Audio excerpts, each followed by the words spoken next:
Anime. When you tell the uninitiated that you watch anime, they probably imagine that you watch stuff like this. That's not to say there's anything wrong with these types of shows either. I enjoy some anime that share these characteristics, but they don't accurately portray the medium. Anime is much more broad than over-the-top action, crazy powers, and boobs. Even though, well, boobs. Just like the movies and TV shows you're familiar with, anime covers every genre you can imagine. Rooted in realism or set in the greatest fantasy imaginable, there's something out there for everyone. While my initial thoughts on anime were somewhat limited, there was one show that meshed the two and expanded my horizons. Released in 2004, Samurai Champloo follows in the footsteps of Cowboy Bebop, another wonderful and innovative anime. And just like its predecessor, Champloo is one big anachronism. Set in an alternate version of Edo-era Japan, it's the time of the shogunate and the samurai. During this period, Japan underwent a period of economic stability and cultural growth. There was a class system set up that perhaps wasn't all that fair, but times were good and peaceful. Well, for the most part. Yet despite this historical familiarity, there's a predominant amount of hip-hop in the mix. There's rapping, scratches of vinyl, and no do-gooders more akin to gangstas thanks to their mannerisms.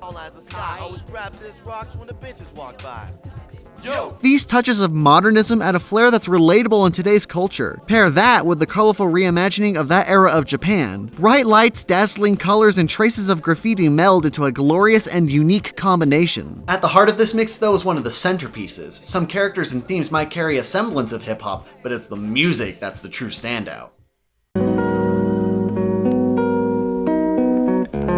Much like the eccentric combination of Edo Japan and modern hip-hop, the music is unconventional for its genre. Recorded by a few artists, including the late, great Nujabes, the soundtrack is a grand fusion of subdued samples and mellow beats. Atmospheric and relaxing, it's right at home pairing with a beautiful forest scene or a blood-splattering fight. Some of it, dare I say, even imparts some warm, nostalgic notes. And that's right up my alley. In this way, the tone is set from scene to scene with care and deliberation. The music was crafted to enhance every moment, and that sets it above many other soundtracks. I enjoy this level of craft as it shows a concerted effort to make something that feels unified yet distinct. Music is a powerful device, lending its weight to the narrative and enhancing the emotional motions we go through. While those may be lofty words, I stand by the fact that music should be an accompaniment, not a backseat. And even when so many of the songs sit in the background, they're enhancing a bit of dialogue or a clash of swords. It's a soundtrack I revisit frequently, and I'm sure many will agree when I say it makes for some sexy study music. While it may be the best form of conveyance for hip-hop culture, there are some other characteristics that highlight this. In particular, one of our three protagonists, Mugen. He in fact utilizes a style of fighting called Champloo Kendo, ostensibly named after the show. Incorporating a grand mix of fighting disciplines, he also heavily integrates b-boying as a technique, making him a wily, dangerous opponent. The guy even has metal soles on his geta, allowing him to block blades and further use his unique blend of swordplay and movement. He represents the show's anachronistic tendencies, bringing in outside foreign influences. This is made clear early on when he says he's from the Ryukyu Islands that run southwest away from Japan and towards Taiwan. I don't give a rat's ass about your common sense. Because I come from Ryukyu, pal. His name also means limitless, further accentuating how he isn't bound by traditional Japan. He's an outsider, causing havoc and bringing in a whole new sense of style. Our second protagonist, Jin, is the complete opposite of Mugen. Employing a rigid, well-disciplined fighting style, he's also reserved and stoic. In this way, he's the perfect foil to Mugen's more rugged, erratic tendencies. As a result, he's the show's portrayal of traditional Edo Japan, adhering more to the laws of the world and balancing Mugen's habits. The fact that he's named after one of the samurai's 7 virtues, benevolence, further alludes to his contrast with our crazy islander. Now, early on, they're at each other's throats, giving us a feast of fighting. It also shows just what kind of quality the animation can reach when it's at full throttle. It takes our final and female protagonist, Fu, to step in and stop the two idiots from rampaging through the streets. She approaches them with the task of helping her find the samurai who smells of sunflowers. For someone so young, she carries a sense of practicality you don't often see. Although, to be fair, she doesn't have a clue what a sunflower smells like, and most of the time finds herself getting into some kind of predicament.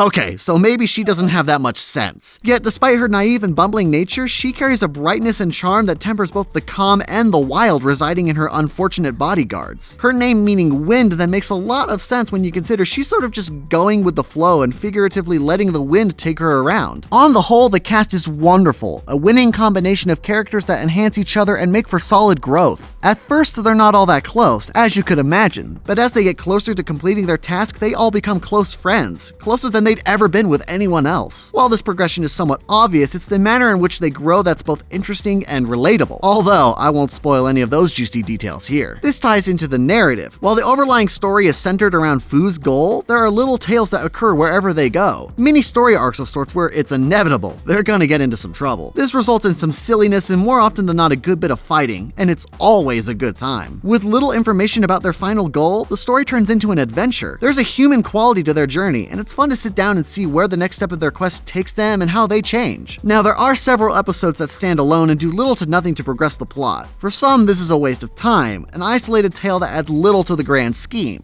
For others, well, me, it's these slices that expand on and highlight this world in a meaningful way. Ancient Japan is interesting to think about. You've got samurai running around, there's beautiful architecture and wilderness. It's filled with some fantastic imagery, but it's not necessarily relatable on its own. We can only imagine so much of what that world might have been like thanks to the various adaptations out there. But these slivers of action and laughs develop a world that is interesting thanks to its particular melding with hip-hop flourishes. Seeing the main characters run around and get a little lost in this world helps us to better understand it, as we can better relate to how they deal with everything around them. We don't understand this world, and there's no way that we could, but by seeing how they deal with the issues around them and learn about what's out there, we do in the process. Samurai Champloo is more about the journey, not the destination. It's a collection of tales that culminate in a group of people learning more about themselves. They deal with hardships and make stupid decisions like any person out there, and where rivalries and frustration once stood, friendships blossom that will last a lifetime. Despite its elements of realism with events and references rooted in history, there's a touch of something different there. A vibrant world full of aspects that are familiar to us, yet alien at the same time. While the story has a satisfying ending, there's always that part of me that wouldn't mind watching them continue on for a little bit longer.